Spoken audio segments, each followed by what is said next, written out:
प्रिय विद्यार्थियों, BSc part second के आज अपने प्रैक्टिकल से संबंधित चर्चा करेंगे। तो जो विश्वविद्यालय द्वारा निर्धारित जो पाठ्यक्रम है उसके अंदर अपने को पता है कि थ्योरी के 3 पेपर होते हैं और प्रत्येक पेपर उसके अंदर 45 मार्क्स का 45 नंबर का होता है।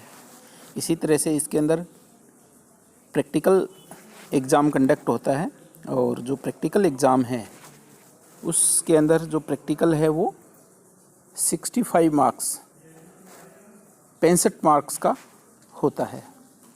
तो आज सबसे पहले अपनी इसके अंदर जो प्रैक्टिकल का जो विश्वविद्यालय के द्वारा जो प्रैक्टिकल का सिलेबस निर्धारित किया गया है उसके बारे में चर्चा करते हैं। तो सबसे पहले मैं इसकी आपको पेपर की जो फॉर्मेशन है उसके बारे में बताना चाहूँगा।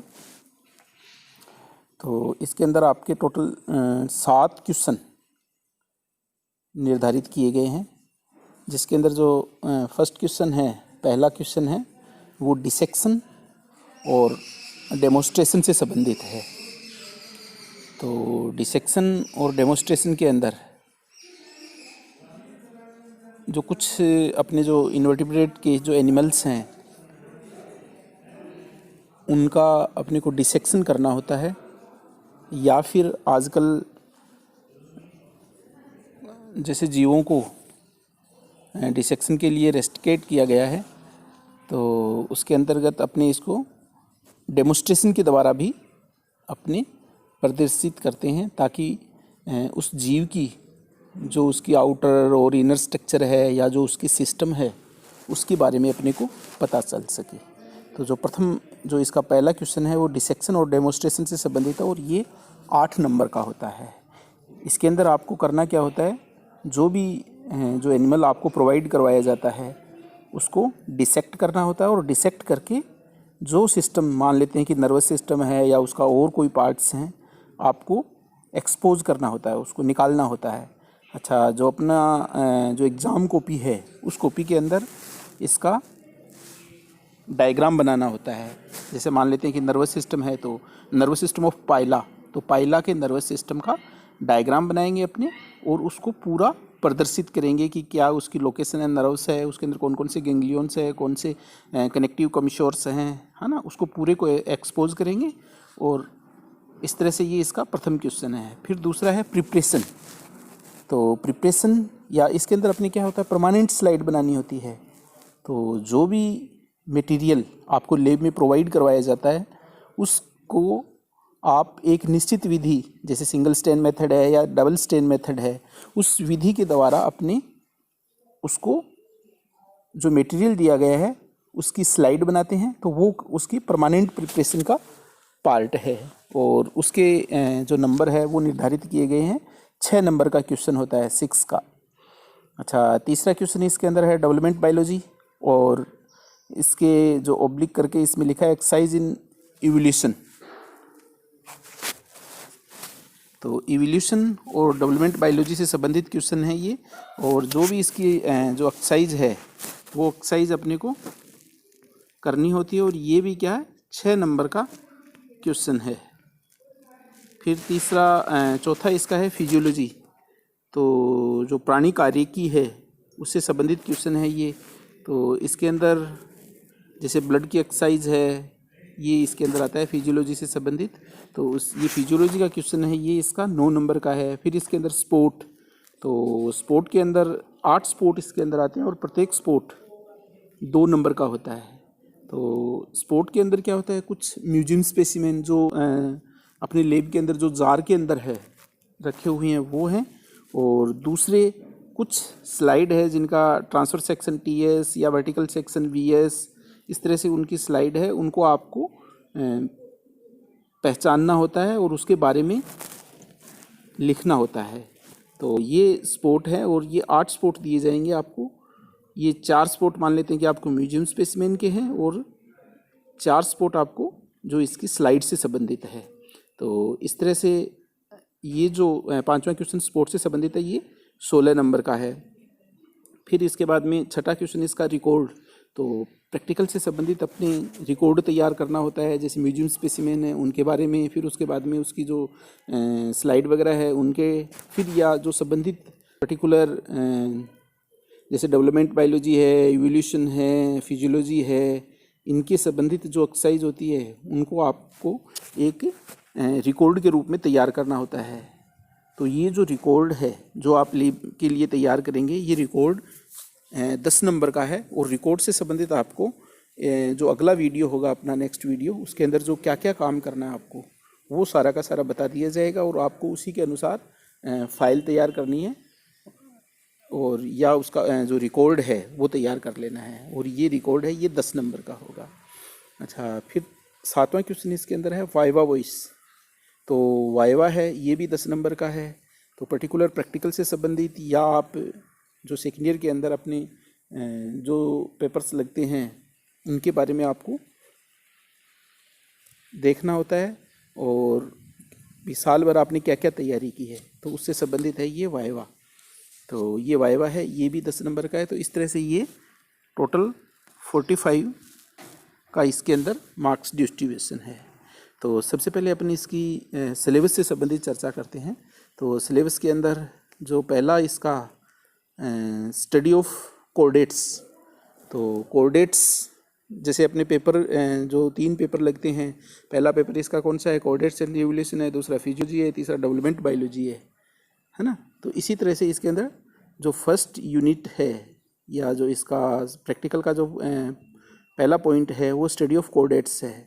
तो इसके अंदर जो कोऑर्डिनेट्स जंतु है उनके बारे में आपको स्टडी करनी है, उनकी आउटर स्ट्रक्चर आपको पता होनी चाहिए, जंतु की जो विशेषता है वो पता होनी चाहिए, है ना। तो इसी से संबंधित अपन रिकॉर्ड तैयार करेंगे, वो आपको अलग से बता दिया जाएगा। तो सबसे पहले अपन जो स्टडी ऑफ कोऑर्डिनेट्स है उसके अंदर चर्चा करें तो बेलेनोगुलस, ये फाइलम वाइज जंतु रखे गए हैं इसके अंदर। फिर Herdmania, Ciona, Botryllus, Salpa, Doliolum, Pyrosoma, Amphioxus, ammocoete larva, Petromyzon, Myxine, Zygaena, torpedo,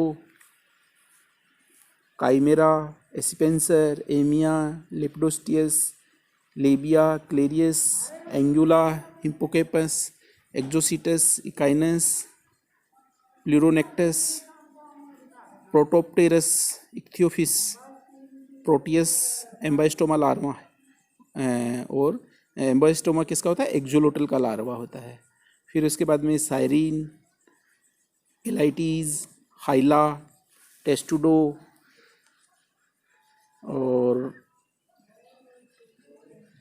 किलोन, tortoise, Sphenodon, Hemidactylus, Phrynosoma, Draco, Chamaeleon, Eryx, Hydrophis, Naja, viper, Bungarus, Crocodylus, alligator, Archaeopteryx, Pavo cristatus, Ornithorhynchus, Macropus, bat, Loris, scaly anteater. तो इस तरह से ये इसके अंदर अपने जो हेमिकोडेट्स और जो कोडेट्स के अंदर पिसेज वर्ग से लेके पिसेज, एम्फीबिया, रेप्टाइल्स, एवीज और मैमल्स, तो उससे संबंधित कुछ इसके अंदर एग्जाम्पल लिए गए हैं और वो आपको स्टडी करने हैं अपने को, उनकी अपने को सामान्य जो जानकारी है वो होनी चाहिए। फिर दूसरा इसका पॉइंट है परमानेंट स्लाइड से संबंधित है।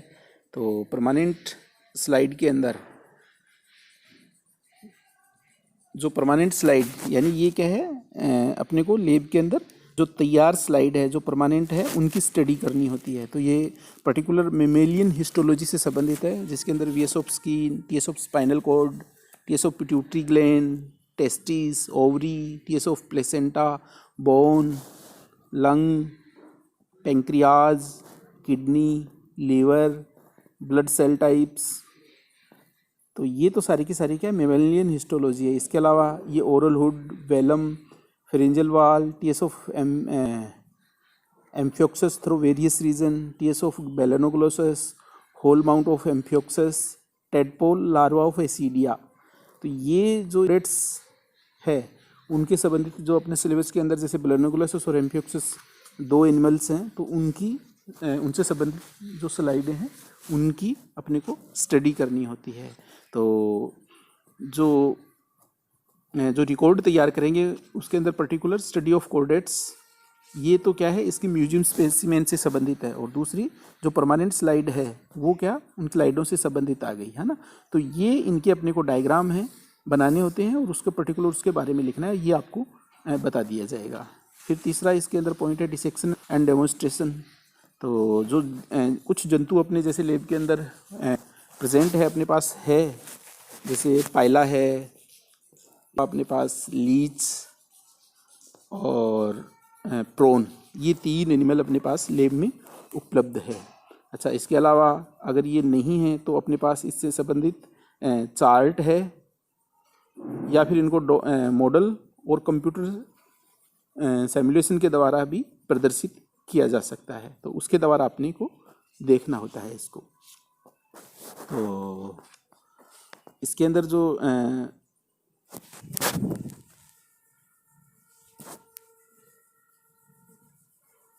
अच्छा, सेकेंड ईयर के अंदर जो लैब के अंदर जो अपने पास मटेरियल है उनके अंदर स्कोलियोडोन ये भी उपलब्ध है। तो पर्टिकुलर इसके अंदर जो फिश है उसके अंदर उसकी एक्सटर्नल स्ट्रक्चर, तो स्कोलियोडोन की एक्सटर्नल स्ट्रक्चर, बाह्य संरचना, प्लेक्योड स्केल उसके, और उसकी जनरल एनाटोमी के अंदर उसकी जो सिस्टम है उसके अंदर एफरेंट और इफरेंट ब्रेंकियल वेसल्स, जो उसकी अपवाही और अभिवाही जो रक्तवाहिकाएं हैं उनके बारे में, फिर cranial nerves, internal ear, digestive system,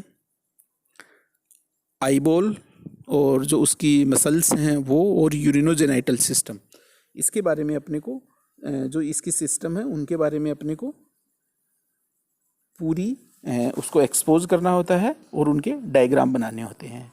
फिर इसकी परमानेंट माउंटिंग, तो ये परमानेंट माउंटिंग के अंदर आपको जो मटेरियल प्रोवाइड किया जाता है उसके अंदर उसकी स्लाइड बनानी होती है अपने को। तो ये स्लाइड बनाने की जो विधि है वो सिंगल स्टेन मेथड और डबल स्टेन मेथड, इसके द्वारा अपने इसको करते हैं। तो जो मटेरियल है जो अपने सिलेबस के अंदर है वो है spicules and pharyngeal wall of Herdmania, दूसरा इसका एम्पुला ऑफ लोरेंजिनी। तो ये जो पहला इसका spicule and pharyngeal wall of Herdmania, ये तो हर्डमानिया की स्पिक्यूल्स और उसकी जो फेरेंजियल वाल है वो है। फिर एम्पुला ऑफ लोरेंजिनी, प्लेक्योड स्केल, ये दोनों के दोनों जो स्कोलियोडोन है उससे संबंधित है, स्कोलियोडोन के अंदर पाए जाते हैं। ये एम्पुला ऑफ लोरेंजिनी ये इसका संवेदी अंग है, और ये जो प्लेक्योड स्केल है ये इसकी जो बाहर की जो बॉडी भित्ति होती है, देह भित्ति होती है, जो बॉडी वाल है उसके ऊपर, उसके अंदर प्लेक्योड स्केल्स पाए जाते हैं। इसके अलावा स्ट्रिप्ड मसल फाइबर फ्रॉग के अंदर पाए जाते हैं, और ब्लड फिल्म, ये अपनी खुद के ब्लड की अपनी फिल्म बना सकते हैं, तो वो है। तो ये इसकी परमानेंट माउंटिंग है। तो परमानेंट माउंटिंग के अंदर अपने जो अपने सिलेबस के अंदर जो मटेरियल लिखा हुआ है उसकी एक स्लाइड बनानी होती है। तो स्लाइड बनाने की थोड़ी विधि है उसके बारे में बताना चाहूँगा आपको। तो एक तो सिंगल स्टेन मेथड है और एक डबल स्टेन मेथड है। तो अपने को पता है कि अपना जो टिश्यू या जो मटेरियल है वो सब सारी की सारी जो टिश्यूज़ हैं वो किसके, सेल्स के द्वारा बनी हुई हैं। तो सेल्स के अंदर जो प्रत्येक कोशिका है या जो सेल है उसके अंदर एक तो साइटोप्लाज्मिक मटेरियल होता है और दूसरा उसका न्यूक्लियस मटेरियल होता है। तो अगर केवल साइटोप्लाज्मिक मटेरियल को स्टेन किया जाता है तो वो क्या सिंगल स्टेन मेथड होती है, और साइटोप्लाज्म और उसका जो न्यूक्लियर मटेरियल है अगर दोनों को स्टेन किया जाता है तो वो क्या डबल स्टेन मेथड है।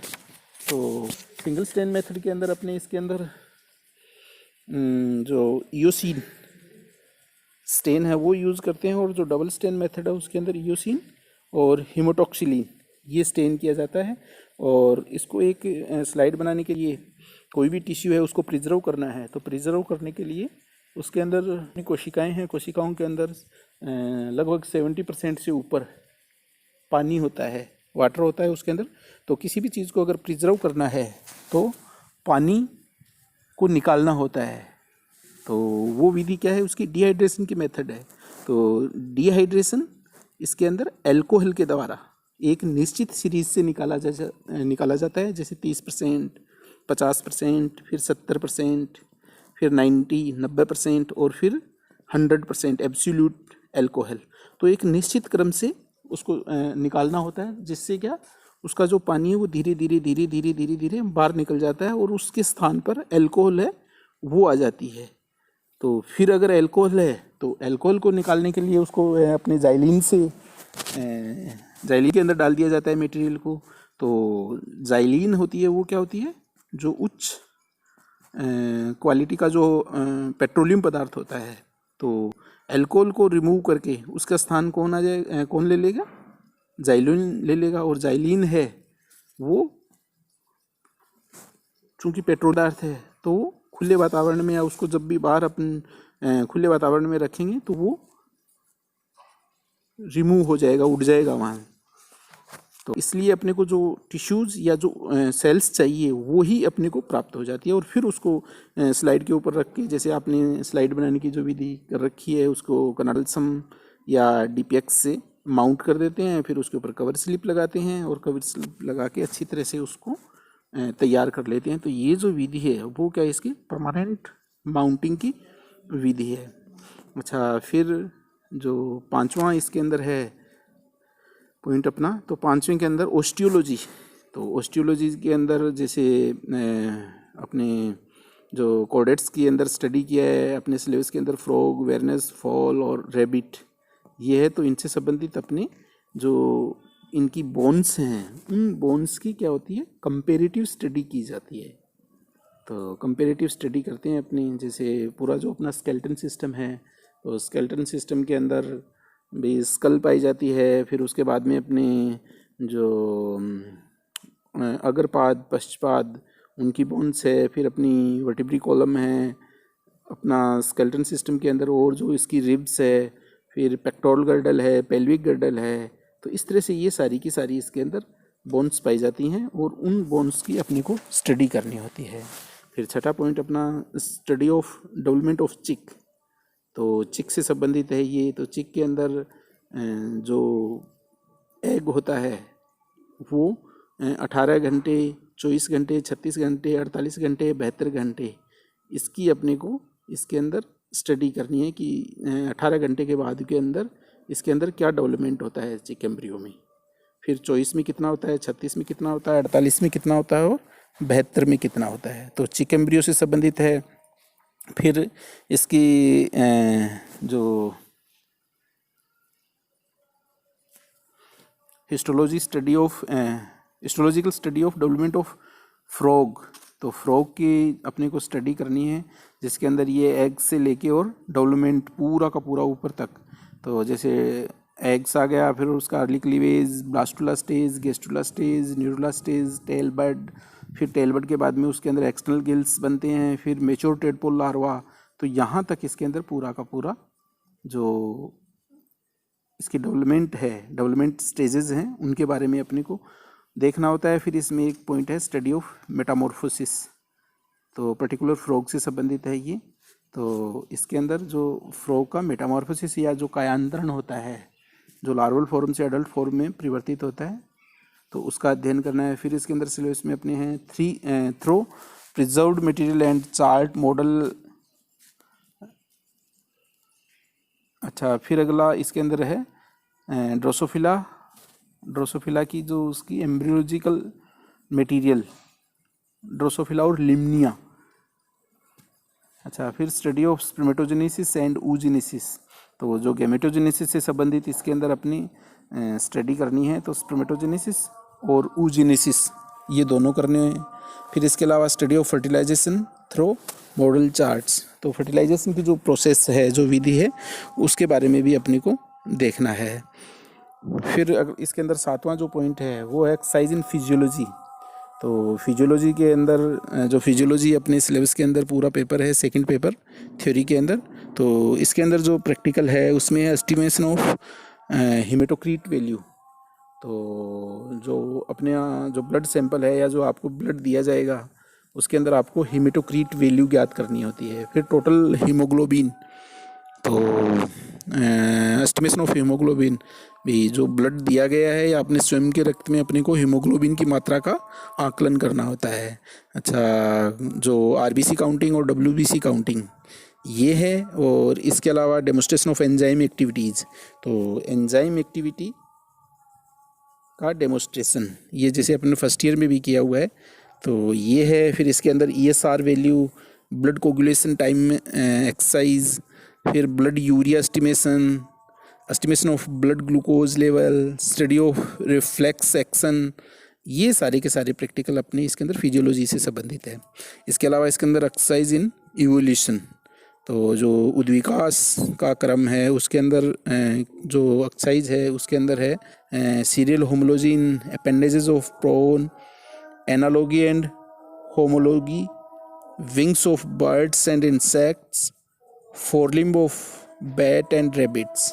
तो जो समझात और समझात अंग है उनके बारे में इसको अपने को स्टडी करना है। तो इस तरह से ये जो सेकेंड ईयर का अपना सिलेबस है ये है। और इसके बारे में अपने अगले वीडियो के अंदर जो आपको रिकॉर्ड तैयार करना है उसके बारे में अपने चर्चा करेंगे।